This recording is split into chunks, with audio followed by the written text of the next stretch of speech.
Abacus AI versus Poe. In this video, I will walk you through my real experience using both tools in 2025. So make sure to like and subscribe. Starting with Abacus AI. This platform is made for enterprise users and data teams. It lets you train, deploy, and monitor custom ML models with ease. Abacus AI also offers time series forecasting, NLP, and tabular modeling, all without needing to write extensive code. It's powerful but built for data savvy users. And now on to Poe by Cora. Poe is more a chatbot aggregator, allowing users to access models like GPT-4, Claude, and more from a single platform. It's user-friendly, fast, and ideal for casual users who want AI for research, writing, or everyday productivity. So let's talk about their UX and accessibility.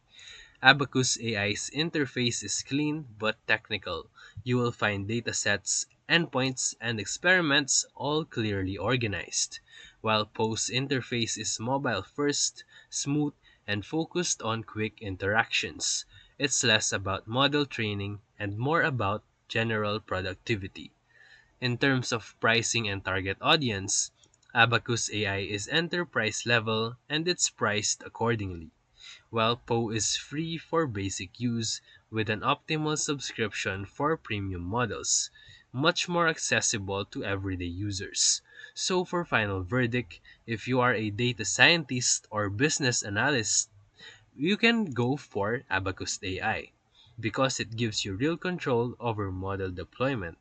But if you will use it for everyday users or content creators looking for quick, high quality AI interactions, you can go for Poe.